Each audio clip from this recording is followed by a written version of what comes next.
नमस्कार दोस्तों, मैं हूं जांजगीर जिले के एक छोटे से ग्राम खरौद में। खरौद को छत्तीसगढ़ का काशी कहा जाता है। खरौद में ही आप लक्ष्मणेश्वर महादेव के दर्शन के लिए आ सकते हैं। खरौद का प्राचीन नाम इंद्रपुर है। आइए देखते हैं दोस्तों क्या है यहाँ का इतिहास। और ओम नमः शिवाय, ओम नमो लक्ष्मणाय, इन्हीं दो मंत्रों से ही आज का ये वीडियो रिलेट करता है। और मैं छत्तीसगढ़ के काशी खरौद में यहाँ हूँ और आपको ये लक्ष्मणेश्वर महादेव के दर्शन करा रहा हूँ दोस्तों। मंदिर के अंदर प्रवेश करने के लिए सिंह द्वार है दोस्तों। यहाँ से आपको मंदिर के अंदर प्रवेश करना है और आप इधर देख सकते हैं पुरातत्व विभाग के द्वारा ये बोर्ड यहाँ रखा गया है। मंदिर के बारे में जानकारी दी गई है, इसे भी देख लीजिए दोस्तों। पौराणिक दृष्टि से काफ़ी महत्वपूर्ण मंदिर है। यह बहुत ही पुराना मंदिर है दोस्तों। 6वीं शताब्दी से यह संचालित है। इसकी स्थापना 6वीं शताब्दी में हुआ था। सिरपुर के सोमवंशी, जिसे पांडु वंश भी कहा जाता है, उनमें एक राजा हुए थे नन्नराज प्रथम। उनके छोटे भाई थे ईशान देव। ईशान देव ने इस मंदिर की नींव रखी थी, इस मंदिर को बनाया था। लेकिन दोस्तों सबसे महत्वपूर्ण बात है कि यहाँ एक शिवलिंग है और एक बहुत ही रहस्यमयी शिवलिंग है, एक विचित्र शिवलिंग है जिसकी स्थापना भगवान लक्ष्मण ने की थी दोस्तों। तो उसी के बारे में मैं आपको जानकारी देने वाला हूँ आज के इस वीडियो पे। ये आप देख सकते हैं दोस्तों, मैप में भारत का नक्शा है। यहाँ बस राम वन पथ गमन को दर्शाया गया है और इसी राम वन पथ गमन में ही खरौद ग्राम भी आता है। जिला जांजगीर चांपा में स्थित खरौद ग्राम भी राम वन गमन पथ का ही एक छोटा सा भाग है दोस्तों। आप मेरे पीछे देख सकते हैं, यहाँ पर नंदी जी विराजमान हैं सामने में और इनके सामने में ये मंदिर परिसर है जहाँ पर हम आपको लखनेश्वर या लक्ष्मणेश्वर महादेव के दर्शन कराएंगे दोस्तों। भगवान श्री राम और उनके अनुज भगवान श्री लक्ष्मण ब्रह्म हत्या से मुक्ति पाने के लिए शिव की आराधना किया करते थे। उस वक्त भगवान राम ने लक्ष्मण जी को यह आदेश दिया था कि वे उनके जलाभिषेक के लिए अलग अलग तीर्थों से जल लेकर आए। तो उन्हीं तीर्थों में से एक छत्तीसगढ़ का महानदी है जहाँ से भगवान लक्ष्मण जल लेकर आ रहे थे। तो रास्ते में वे बीमार हो गए थे।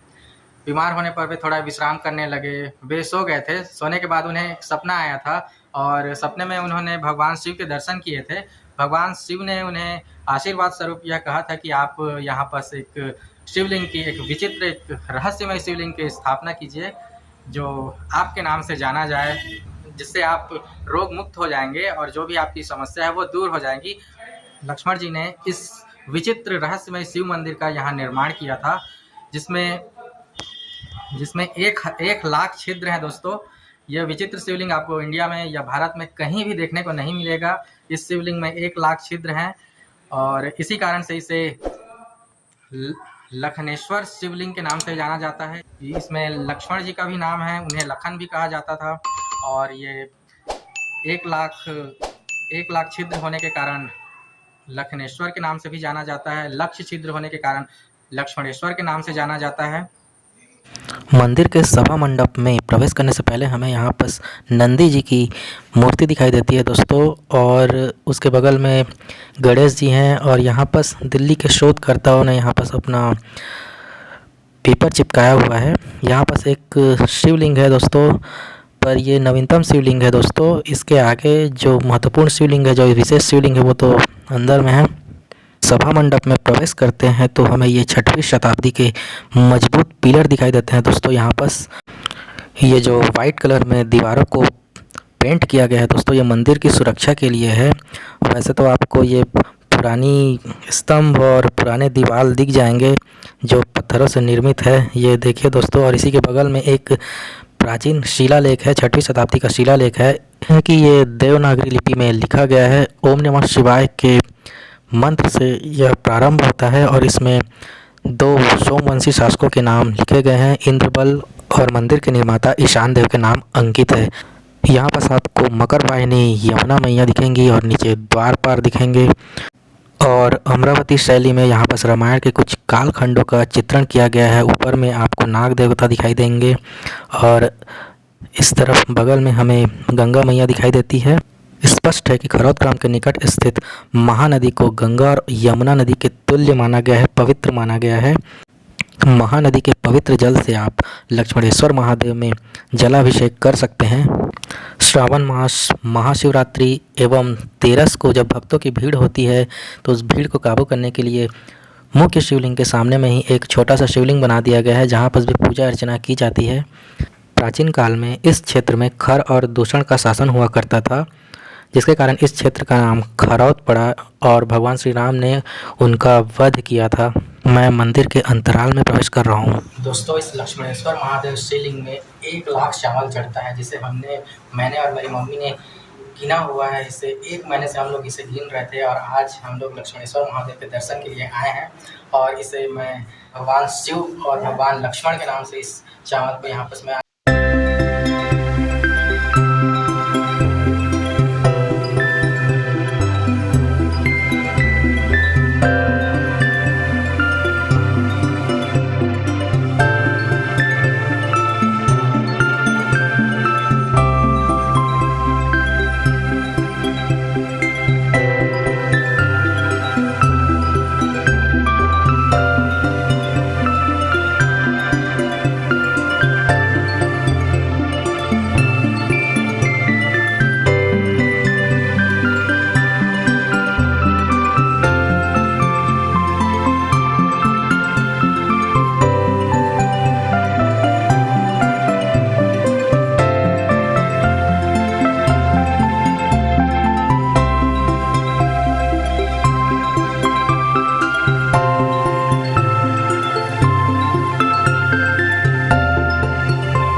और आगे हम बढ़ते जाते हैं। आगे हम देखते हैं यहाँ पर मंदिर का ध्वज और यहीं पर हम ममलेश्वर जी शिवलिंग को देखते हैं, जो कि नवीनतम शिवलिंग है। ये प्राचीन नहीं है, इसे अभी अभी निर्माण किया गया है इस शिवलिंग का। और इसके आगे हमें महाराजा खड्गदेव अपने पत्नी के साथ दिखाई देते हैं। दोस्तों, ये कलचुरी शासक थे, रतनपुर नरेश थे। माना जाता है कि खड्गदेव ने अपने पिता रत्नदेव तृतीय के बाद इस मंदिर का जीर्णोद्धार कराया था। दोस्तों, इस मंदिर के खंडित नींव, जो कि पत्थरों से निर्मित है और बहुत ही ज़्यादा मजबूत है, उससे देखकर यह आपको ज्ञात हो जाएगा दोस्तों कि इस मंदिर को विशाल एवं भव्य बनाने की तैयारी थी। पर हो सकता है सोमवंशियों एवं कलचुरी शासकों ने क्रमशः सिरपुर और रतनपुर पर ज़्यादा ध्यान दिया होगा। यहाँ आपको एक हनुमान जी की प्रतिमा दिखाई दे रही है, देखिए दोस्तों। और इसके आगे हम चलते हैं दोस्तों, देख लेते हैं आगे क्या है। यहाँ पर हमें भगवान विष्णु की प्रतिमा दिखाई दे रही है, जिसे नाम दिया गया है श्री एकादशी जी। और यहाँ पर आगे हम बढ़ते हैं दोस्तों। यहाँ पर देखिए उमा शंकर के रूप में भगवान विराजमान है, भगवान शिव और पार्वती। यहाँ पर एक शिवलिंग दिखाई दे रहा है आपको।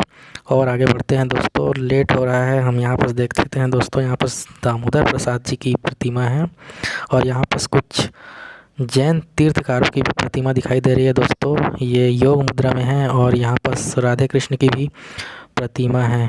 दोस्तों, कहा जाता है कि ये मोक्षदायी पवित्र स्थल है। यहाँ पर मांगी गई आपकी प्रार्थना जरूर पूरी होती है। यहाँ भगवान शिव के शिवलिंग पर 1 लाख चावल गिन कर चढ़ाए जाते हैं दोस्तों। और ज़्यादातर आप हमारे मंदिरों में जानते हैं, पहले से जो प्रथा चली आ रही है, बलि प्रथा की प्रथा चली आ रही है, ऐसी कुरीति है। तो उससे तो अच्छा ये चावल चढ़ाने वाली प्रथा अच्छी लगी, क्योंकि आप किसी की जान ले रहे हैं, बलि दे रहे हैं। उससे अच्छा आप अपने हिस्से का चावल दे दीजिए। कहते हैं कि भगवान को अपने सबसे महत्वपूर्ण, अपने सबसे प्यारे चीज़ को देना चाहिए, समर्पित करना चाहिए। तो दोस्तों, मुझे तो अपने जीवन में सबसे अच्छा चावल ही लगता है और मैं चावल खाना भी बहुत पसंद करता हूँ। तो मैं भगवान शिव को, भगवान लक्ष्मण को ये 1 लाख चावल आज समर्पित किया हूँ। आप भी ज़रूर आइएगा दोस्तों, और अपनी मनोकामना के लिए, अपनी मनोकामना सिद्धि के लिए इस तीर्थाटन पर ज़रूर आइएगा। बहुत ही सुंदर प्लेस है दोस्तों। बहुत ही सुंदर तीर्थ है। छत्तीसगढ़ का काशी कहते हैं इसे। 6वीं शताब्दी में इस मंदिर का निर्माण हुआ था और उससे पहले भगवान लक्ष्मण ने इस शिवलिंग का निर्माण किया था, क्योंकि इससे कोई ज्ञात जानकारी नहीं है, तो मैं तो यही मानता हूँ कि भगवान लक्ष्मण ने ही इस शिवलिंग की स्थापना की है। बाकी इस मंदिर का जीर्णोद्धार समय समय पर कुछ राजाओं के द्वारा किया जाता रहा है, जैसे कि ईशान देव ने इस मंदिर को बनवाया था, उसके बाद रत्नदेव तृतीय ने इस मंदिर का जीर्णोद्धार कराया था। उनके पुत्र खड्गदेव के बारे में भी इस मंदिर पर जिक्र किया गया है, तो खड्गदेव ने भी इस मंदिर का जीर्णोद्धार किया ही होगा। दोस्तों, इसे अक्षय कुंड के नाम से जाना जाता है। अंदर जो महादेव का शिवलिंग है, लक्ष्मणेश्वर शिवलिंग है, उसमें से एक छिद्र जो है, जो लाख छिद्र है, मैं आपको पहले ही बताया हूँ, उसमें से जो एक छिद्र है वो पाताल लोक तक गया हुआ है, ऐसा मान्यता है। और उन्हीं पाताल लोक से यह कुंड भरा हुआ है, ये पानी से भरा ही रहता है हमेशा, इसीलिए इसे अक्षय कुंड के नाम से जाना जाता है। इसमें हमेशा पानी भरा रहता है, 12 मास इसमें पानी भरा रहता है। और दोस्तों, यहाँ पास एक खूबसूरत सा तालाब है, मेरे पीछे आप देख सकते हैं।